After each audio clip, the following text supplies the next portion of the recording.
दादी के मुंह से अपनी और दादू की बात सुनने की बोलते ही रिदम के चेहरे पे प्यारी सी स्माइल आ गई। तभी दादी ने आगे कहना जारी किया। रिदम को दादी समझा रही थी कि उसकी भी कहानी रिदम जैसी है। जिस तरह रिदम की शादी उसकी मर्जी के खिलाफ हुई, वैसे ही मेरी शादी भी दादाजी के साथ ऐसे ही हालातों में हुई थी। मैं अपनी सहेली की शादी में गई थी और वहां पर उसकी सहेली किसी और के साथ भाग गई थी। ऐसी परिस्थिति में मेरी सहेली के घर वालों ने अपनी इज्जत बचाने के लिए मेरी शादी तेरे दादा के साथ करा दी। मुझे न कहने का भी मौका नहीं मिला, चुपचाप बिठा दिया मंडप में।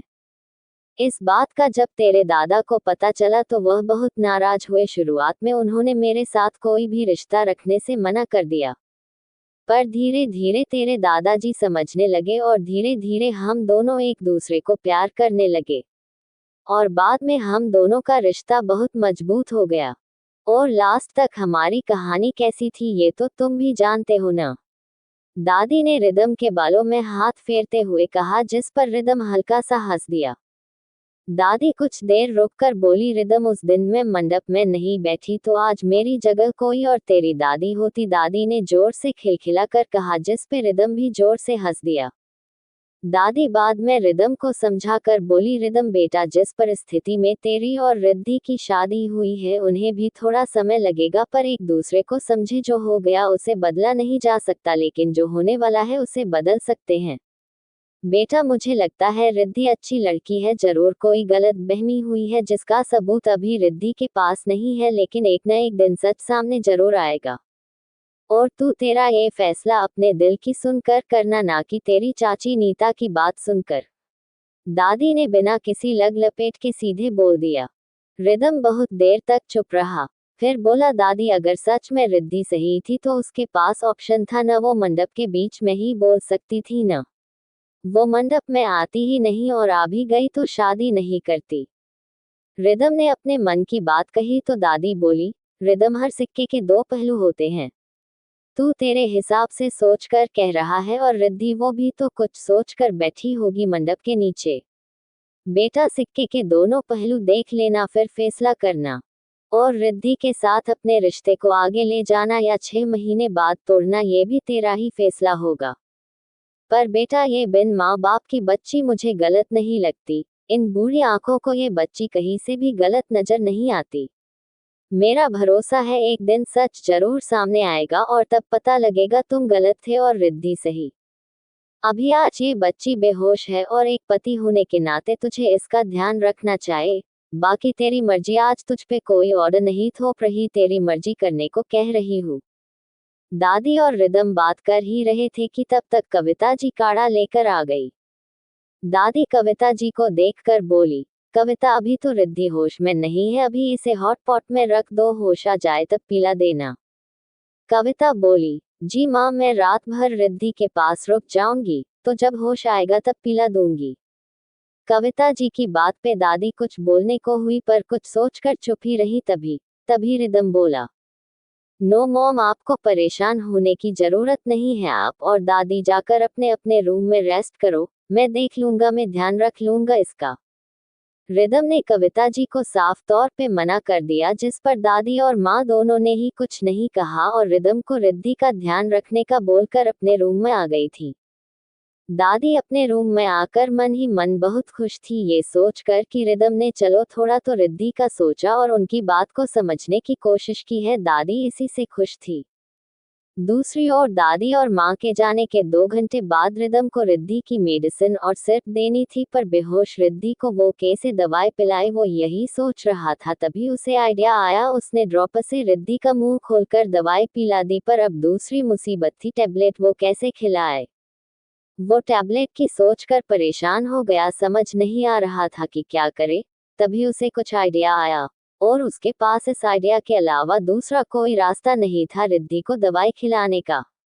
रिदम ने टैबलेट अपने होंठों के बीच दबाए और हल्के से झुककर उसने रिद्धि के होंठों को खोलकर अपने होंठों से दवाई को रिद्धि के मुंह के अंदर डाल दी और रिदम ने किस करते हुए अपनी जीभ से दवाई उसकी जुबान से नीचे खिसका दी। और थोड़ी देर तक रिदम रिद्धि के होंठों को बंद किए हुए ही था। थोड़ी देर बाद रिदम ने अपने होंठों को रिद्धि के होंठों से अलग कर दिया। रिदम ने राहत की सांस ली और वापस से उसके सिर की पट्टी बदलकर उसके चेहरे को गौर से देखने लगा। बहुत ही ज्यादा मासूमियत से भरा था वो। रिद्धि के चेहरे में कहीं खो सा गया था। तभी रिद्धि नींद में बड़बड़ाई, नहीं सर, मैंने कुछ नहीं किया, प्लीज सर मुझे छोड़ दो, सर मुझे जाने दो। कुछ देर इतना कह के चुप हो गई, फिर वापस बोलने लगी, नीता मैम मैंने कुछ नहीं किया, मैम मेरा मामा अच्छे है। तारा देख यार तू गलत समझ रही है। रिद्धि लगातार नींद में बोले जा रही थी और रिदम उसके भोले चेहरे पे आते भावों को देखने लगा था। रिदम को इस टाइम रिद्धि बहुत मासूम लग रही थी। वो बहुत ही प्यार से उसके माथे को चूम लेता है और रात के 3 बजे तक उसके बगल में लेटकर उसकी पट्टियां बदलता रहा और सुबह के टाइम उसे कब नींद आ गए पता भी न चला। सुबह के 9 बजे दोनों सो रहे थे तभी रिदम की नींद खुली। उसने देखा रिद्धि उसकी बाहों में आराम से सो रही थी। उसने खुद ने रिद्धि की कमर के चारों तरफ हाथ लपेटे हुए थे। सुबह के 9 बजे दोनों सो रहे थे तभी रिदम की नींद खुली। उसने देखा रिद्धि उसकी बाहों में आराम से सो रही थी। उसने खुद ने रिद्धि की कमर के चारों तरफ हाथ लपेटे हुए थे। रिदम ने एकदम से रिद्धि देखा और उसके माथे को छूकर देखा। उसका बुखार एकदम से उतर चुका था। वो अब ठीक थी। रिदम गौर से रिद्धि के चेहरे को देखने लगा जो सोते हुए बहुत ही मासूम लग रही थी। उसको देखकर कहना बहुत मुश्किल था कि कोई कैसे इतना मासूम होकर ऐसे कर सकता है। रिदम रिद्धि के मासूम से चेहरे में खोता जा रहा था। उसने धीरे से रिद्धि के चेहरे को छूने के लिए अपना हाथ आगे बढ़ाया ही था कि तभी रिद्धि की नींद खुल गई। रिद्धि ने खुद को चारों तरफ देखा। रिदम को उसको चारों तरफ से कवर करके रखा था। रिदम का हाथ रिद्धि की कमर के चारों तरफ थे। रिदम ने अपने पैरों से रिद्धि के पैरों को जकड़े हुए था।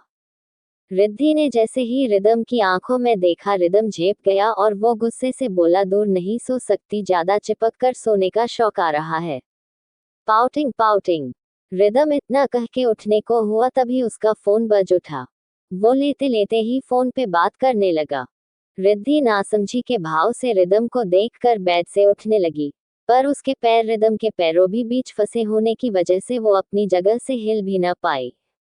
वो वापस से रिदम को देखने लगी। रिदम जो फोन पर बात कर रहा था वो अभी गुस्से से रिद्धि को देखने लगा। रिद्धि उठने की कोशिश कर रही थी पर दूर नहीं हो पा रही थी। फोन कटने के बाद रिदम गुस्से में रिद्धि से बोला, तुमको ज्यादा चिपकने का शौक है ना, जो मेरे इतने करीब आकर मुझसे चिपकी हुई हो। रिदम ने गुस्से में बोला। रिद्धि अभी कुछ बोलने को ही हो रही थी पर कुछ बोली नहीं। वो कहना चाह रही थी कि मेरे पैरों को छोड़ो। रिदम गुस्से में रिद्धि को घूरते हुए बेड से उठा और उसके उठते ही रिद्धि भी उठने को हुई, पर जैसे ही दोनों उठने लगे तभी रिद्धि दुपट्टा रिदम के हाथ में फंसा होने की वजह से दोनों ही वापस बिस्तर पे आकर गिर गए। रिदम रिद्धि के ऊपर आकर गिर गया था। रिद्धि रिदम के नीचे थी, रिदम उसके ऊपर था। दोनों एक दूजे को देखने लगे। रिद्धि सुबह की किरण के साथ अधखुली गुलाब की पंखुड़ी की तरह लग रही थी। रिदम रिद्धि को देखकर खोसा गया। फिर तभी अचानक से उनका गेट बजा। रिदम और रिद्धि दोनों होश में आए और दोनों हड़बड़ाकर उठ गए। रिद्धि भागकर वॉशरूम की तरफ चली गई और रिदम ने जाकर गेट खोला। गेट पे माँ और दादी दोनों थीं। दोनों को देखकर रिदम हल्का सा झेपकर बोला, आप लोग सुबह जी सुबह। दोनों बोली, हाँ बेटा। वो अब रिद्धि के हाल चाल जानने की जल्दी में जल्दी आ गए। फिर दोनों बैग की तरफ देख के बोली, कहा है वो। Good morning both of you. Washroom से मुंह पोंछते हुए रिद्धि ने दोनों को कहा तो दोनों उसके पास आकर उसके गाल छूकर बोली, कैसी हो बेटा।